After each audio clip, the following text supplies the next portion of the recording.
우리는 날마다 약속을 하면서 살아가고 있습니다.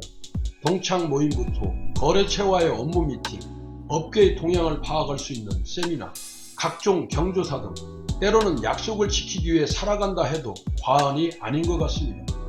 한때는 코리안 타임이란 말이 유행했습니다. 우리나라 사람들의 시간관념이 철저하지 못한 것을 외국인들이 우의적으로 비꼬는 말이었는데 최근에 많이 나아졌다고는 하지만 약속 시간에 대한 귀중함을 모르고 어기는 경우가 많은 것 또한 부인할 수는 없습니다. 기업 경영에 있어 고객과의 약속은 중요성을 넘어 생명력이라 감히 말할 수 있습니다. 특히 항공사의 경우 시간 약속은 안전 운항과 함께 가장 기본적이며 지켜야 하는 필수 요소로 정시성 향상을 위해 모든 부분에서 총력을 기울이고 있는 우리나라 항공업계의 정시성은 세계인들이 으뜸으로 인정하여 하늘에서의 코리안 타임은 가장 정확한 시간으로 자리매김했다고 셀프 자부해 봅니다. 인생은 약속의 연속입니다.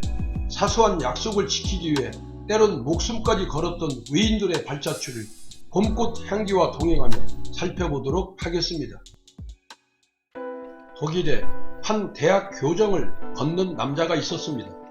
매일 같은 시간에 나타나는 이 남자를 보고 사람들은 시계를 보지 않고도 오후 6시 15분이라는 것을 알 수 있었습니다. 독일의 철학자인 칸트의 철저한 시간 관리에 대한 일화로 항상 정확하게 시간을 관리했던 칸트를 보고 마을 주민들이 시간을 추측했다는 것입니다.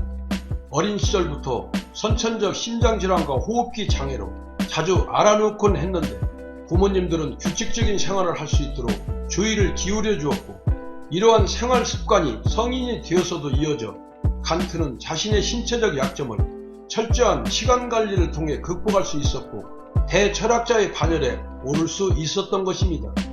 민족의 거울이신 부산 안창호 선생은 1932년 4월 29일 윤봉길 의사가 상하이 홍커 공원에서 폭탄을 던질 당시 김구 선생은 상하이에 있던 독립운동가들에게 조심히 행동할 것을 미리 통보했지만 연락을 받지 못했고 동료의 딸 어린 소녀 이유필의 생일 약속을 지키려 그녀의 집에 갔다가 체포되어 일제의 모진 고문의 후유증으로 결국엔 돌아가시게 됩니다. 도산 선생은 거짓말을 죽기보다 싫어하셨고 약속을 목숨보다 소중히 생각하시어 실천하셨는데 그렇기 때문에 지금까지도 민족의 참된 스승으로 추앙받고 있습니다. 여행길에 나선 톨스토이가 한 소녀를 만납니다. 그 아이는 백합꽃 자수가 새겨진 톨스토이의 가방을 무척 갖고 싶어 했는데 톨스토이는 나중에 와서 그걸 주겠노라 약속을 했습니다. 하지만 톨스토이가 다시 그 집을 찾았을 때 이미 소녀는 이름 모를 병으로 죽은 뒤였고 톨스토이는 가방만 소녀의 무덤 곁에 남겨두고 떠나야 했습니다. 톨스토이는 이렇게 작은 약속을 지키는 힘으로 러시아의 대문호 반열에 올라선 것 같습니다. 아무리 보잘것없는 것이라 하더라도 한번 약속한 일은 상대방이 감탄할 정도로 정확하게 지켜야 한다. 신용과 체면도 중요하지만 약속을 어기면 그만큼 서로의 믿음이 약해진다. 그러므로 약속은 꼭 지켜야 한다. 철광왕 카네기의 외침입니다. 그가 왜 세계적 부자가 되었고 지금도 카네기 정신을 이어받기 위해 수많은 나라에서 열중하고 연구하고 있는지 그 핵심은 약속이라 판단해 봅니다. 중국의 유명한 역사가 나필은 후원자가 없어 연구하기 어려운 상황이었는데 어떤 귀족이 지원을 해주겠다며 만나러 오라고 했습니다. 하지만 나필은 오늘은 절대로 갈 수 없다고 거절해 귀족은 자신의 호의를 무시했다며 후원을 취소해버렸습니다.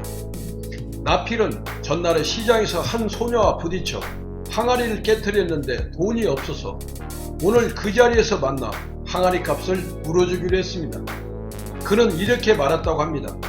소녀와의 작은 약속도 지키지 못하는 사람이 수천 년을 이어져 온 역사를 제대로 평가하고 공부할 수 있겠는가 말입니다. 약속은 사소하고 중대한 것 가림없이 지켜내는 게 약속의 본분이라 생각됩니다. 흐드러지게 피어나는 봄꽃에서 자연과 인류의 공멸을 막기 위한 식물들의 약속 이행이 가치와 숭고함을 꽃보다 아름답게 전해주는 것 같습니다. 그래서 짧지만 찬란한 봄날이라 찬양한다고 생각이 미칩니다.